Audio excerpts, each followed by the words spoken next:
Галикарнастағы мақпара айемгі дүнияның ең көзал һәм нәзік ажайбатларынан бірі.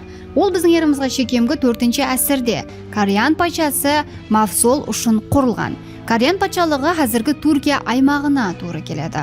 Патша қайтыс болғаннан кейін оның хаялы Артемия II күйеуінің естелігіне дүнияда теңі тайы жоқ естелік құрдырған. Ол өз дәуірінде көркемөнер һәм архитектураның ең жоғарғы шоққысы еді.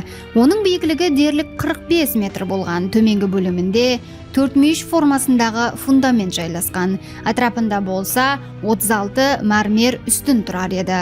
Олардың үстінде пирамида тәрізлі төбе құрылған. Ең жоғарысында болса Мавсол һәм Артемияның ат арбасы мүсіні жайласқан еді. Мүсін һәм диуал безеулері атақлы мүсіншілер Скапос, Бряксис, Тимофей һәм Леохар тарапынан ісленген. Бұл мақпара грек, парсы һәм мысыр архитектуралық ұсулларын өзінде жәмлегенлігіменен ажыралып тұрады. Оның ішкі тарапы алтын нағыслар һәм мүсілдер менен безелген.